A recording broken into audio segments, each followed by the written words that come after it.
Hello friends, welcome to my YouTube channel. और आशा करता हूँ आप लोग का पढ़ाई अच्छे तरीके से चल रहा होगा। और हमने जो एक सीरीज़ बना रहा हूँ साइंस वीडियो का, वो फिर से एक अलग वीडियो में आप लोग का साइंस का स्वागत है। अगर आप लोग चैनल पे नए हैं तो आप लोग से रिक्वेस्ट है, चैनल को सब्सक्राइब ज़रूर करें, तो लाइक भी करें, बेल आइकन को ज़रूर दबा दें और दोस्तों को प्लीज़ शेयर ज़रूर करें, ताकि जितने सब्सक्राइबर आएंगे मेरे को व्यूज जाएगा, मेरा भी मनोबल बढ़ेगा, तो और अच्छे ऐसे वीडियो आप लोग के लिए ला सकेंगे। तो चलिए बिना देरी किए शुरू करते हैं आज का क्वेश्चन नंबर 1। प्रोटीन का संश्लेषण होता है गोल्जी कॉय में, राइबोसोम पर, माइटोकॉन्ड्रिया में या सेंट्रोसोम पर। तो कौन सा ऑप्शन लग रहा है आपको सही होगा? तो प्रोटीन का संश्लेषण राइबोसोम पे ही होता है, तो ऑप्शन नंबर बी बिल्कुल करेक्ट आंसर है। क्वेश्चन नंबर 2 देखते हैं। माइटोकॉन्ड्रिया का संबंध है उत्सर्जन से, परासन से, श्वसन से या पाचन रस से। तो कौन सा ऑप्शन सही लग रहा है आपको? तो ये होता है श्वसन से। ऑप्शन नंबर सी बिल्कुल करेक्ट आंसर है।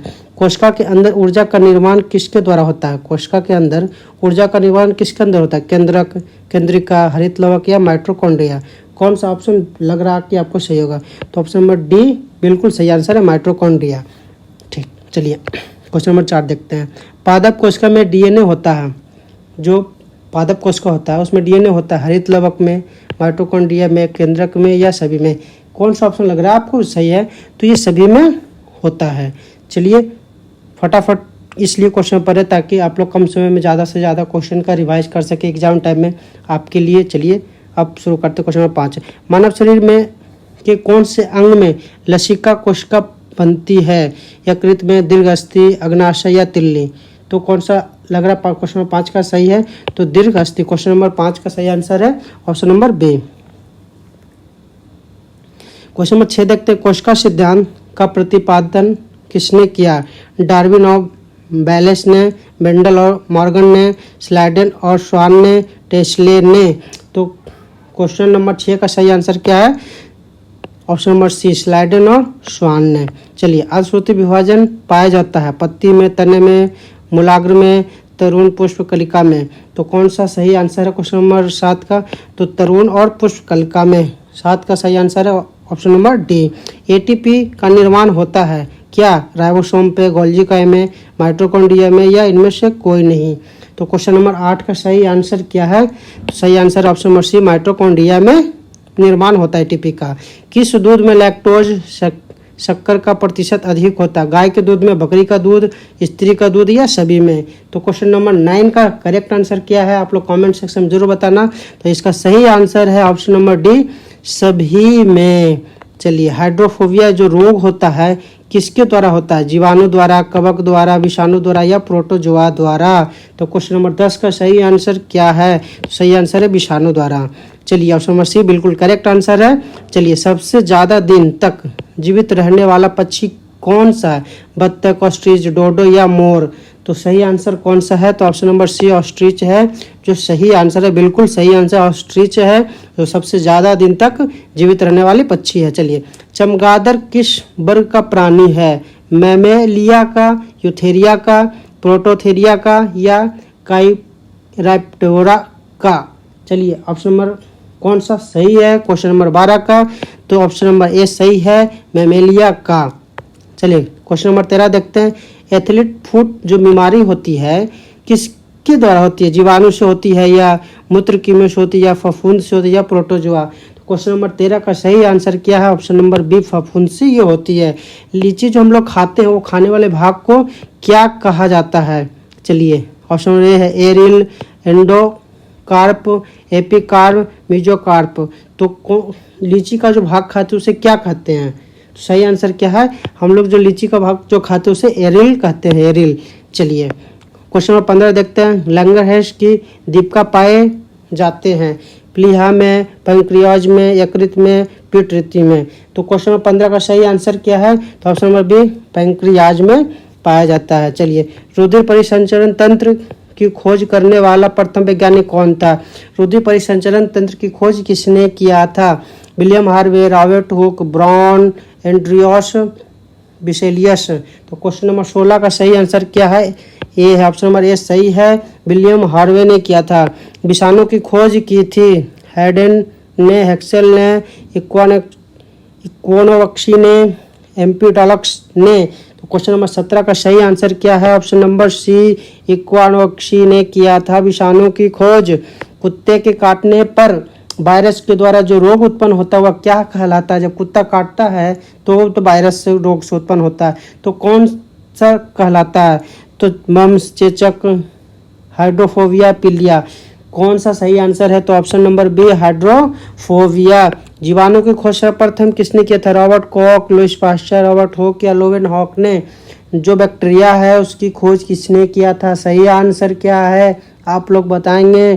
तो सही आंसर इसका ऑप्शन नंबर डी बिल्कुल सही आंसर है 19 का, लुवेन हॉक ने खोज किया था। चलिए, शकरकंद में जो भोजन संग्रहित होता है तो किस में होता है? स्तंभ में, जड़ों में, स्तंभ कंद में या पत्तियों में? कौन सा ऑप्शन लग रहा है आपको जो बिल्कुल सही होना चाहिए, इसका सही आंसर होना चाहिए? तो 20 का सही आंसर है ऑप्शन नंबर बी, जड़ों में। चलिए 21 देखते हैं। हल्दी के पौधे का खाने योग्य हिस्सा कौन सा है? जड़, प्रकंद, कंद, फल। हल्दी का पौधा जो खाने लायक है मतलब कौन सा खाते हैं? जड़, प्रकंद, कंद या फल? कौन सा सही आंसर है? तो प्रकंद। हल्दी हम लोग प्रकंद खाते हैं। लिम्फोसाइट रक्षा करती है विष से, लिम्फ से, रोगाणुओं से या श्वेताणुओं से? 22 का सही आंसर क्या है? तो रोगाणुओं से। चलिए, आपातकालीन ग्रंथि है एड्रिनल, अग्नाशय, थाइमस, थायराइड। 23 का कौन सा सही है? तो 23 का एड्रिनल बिल्कुल सही है। पेलाग्रा रोग किस पोषक पदार्थ की लगातार कमी से होता है? तो 24 का सही आंसर क्या है? नियासिन। नियासिन की कमी से पेलाग्रा रोग होता है। चलिए, मानव शरीर में मास्टर ग्रंथि कहलाती है पिट्यूटरी, थायराइड, थाइमस, पैराथायराइड। तो कौन सा सही है? क्वेश्चन 25 का सही आंसर क्या है? तो पिट्यूटरी ग्रंथि। चलिए, रक्त कब्रगाह किसे कहा जाता है? रक्त का जो कब्रगाह है किसे कहा जाता है? प्लीहा को, यकृत को, लाल अस्थिमज्जों को या फेफड़ा को? कौन सा ऑप्शन लग रहा है जो बिल्कुल सही होना चाहिए? तो 26 का सही आंसर है प्लीहा। चलिए 27 देखते हैं अब। चलिए, कौन सा खनिज लवण शरीर में बहुतायत मात्रा में पाया जाता है? लोहा, कैल्शियम, सोडियम या फास्फोरस? कौन सा होना चाहिए 27 का सही आंसर? तो 27 का सही आंसर है ऑप्शन नंबर बी, कैल्शियम। चलिए, लड़का पैदा होगा कब पैदा होगा? XX गुणसूत्र होगा तो या Y या XY या YX? कौन सा ऑप्शन सही है? तो ऑप्शन नंबर सी, XY होगा तब लड़का पैदा लेगा। चलिए, स्तनधारियों में मुख्य उत्सर्जी पदार्थ होता है यूरिया, यूरिक अम्ल, एमिनो अम्ल, अमोनिया। तो 29 का सही आंसर क्या है? तो 29 का सही आंसर है यूरिया। चलिए, श्वसन दर सबसे कम होती है भोजन करते समय, निद्रा में, खराटे भरते समय, दौड़ते समय, टेनिस खेलते समय? तो 30 का सही आंसर क्या है? तो 30 का ऑप्शन नंबर बी, निद्रा में, खराटा लेते समय श्वसन दर सबसे कम होती है। न्यूक्लियस की खोज की थी। न्यूक्लियस की खोज किसने की थी? श्वास ने, रॉबर्ट कॉक ने, रॉबर्ट ब्राउन ने, लोवेन हॉक ने? तो क्वेश्चन नंबर 31 का सही आंसर क्या है? ऑप्शन नंबर सी सही है, रॉबर्ट ब्राउन ने न्यूक्लियस की खोज किए थे। चलिए, अंतर्राष्ट्रीय जैविक कृषि फॉर्म संस्थान कहाँ स्थित है? पेरिस में, लंदन में, लाओस में, इटली में? तो 32 का सही आंसर कौन सा है? तो 32 का ऑप्शन नंबर बी बिल्कुल सही है। कहाँ स्थित है? लंदन में। चलिए, भारत का केंद्रीय औषधि अनुसंधान संस्थान कहाँ पे है? लखनऊ, दिल्ली, बेंगलोर या चेन्नई? 33 का सही आंसर क्या है? तो सही आंसर है लखनऊ ए। चलिए, फेफड़ों में रक्त पहुंचाने वाला अंग है बाया अलिंद, दाया अलिंद, बाया निलय या धमनी? फेफड़ों में रक्त पहुंचाने वाला अंग कौन सा है? 34 सही आंसर क्या है? तो दाया अलिंद सही आंसर है। रक्त का कौन सा कण जीवाणु से रक्षा करता है? लाल रक्त कण, श्वेत रक्त कण, रक्तवारी, बिंबाणु? तो 35 का सही आंसर क्या है? श्वेत रक्त कण। ऑप्शन नंबर बी बिल्कुल सही है। वायुमंडल में भारी गैस कौन है? जल वाष्प, नाइट्रोजन, ऑक्सीजन या कार्बन डाइऑक्साइड? 36 का सही आंसर क्या है? तो option number B, carbon dioxide. मनुष्य के शरीर में सबसे छोटा अंतःस्रावी ग्रंथि है डिम्ब, पीयूष, थायराइड या एड्रिनल? तो 37 का सही आंसर क्या है? ऑप्शन नंबर बी, पीयूष ग्रंथि सबसे छोटे अंतःस्रावी ग्रंथि है। चलिए 38 देखते हैं। स्वास्थ्य मनुष्य के शरीर का ताप कितना होता है? 98.6 या 36.9, 97.6 या 98.9। तो सही आंसर क्या है? 98.6। ऑप्शन नंबर ए बिल्कुल सही आंसर है। मानव शरीर को कितने निकोटीन अम्ल की प्रतिदिन आवश्यकता होती है? 14, 15, 18 या 19 ग्राम। कितने ग्राम की? तो सही आंसर है ऑप्शन नंबर बी, 15 ग्राम की आवश्यकता होती है। तो ये आज का ये सीरीज था, वीडियो था। तो आप लोग कमेंट सेक्शन में ये बताएंगे टोटल 39 क्वेश्चन हैं, इनमें आप लोग को कितने क्वेश्चन सही किए, आप लोग को पहले से कितने क्वेश्चन का आंसर आता था। और प्लीज़ आपसे रिक्वेस्ट है, अगर चैनल पर नए हैं तो चैनल को लाइक, शेयर और सब्सक्राइब जरूर करें।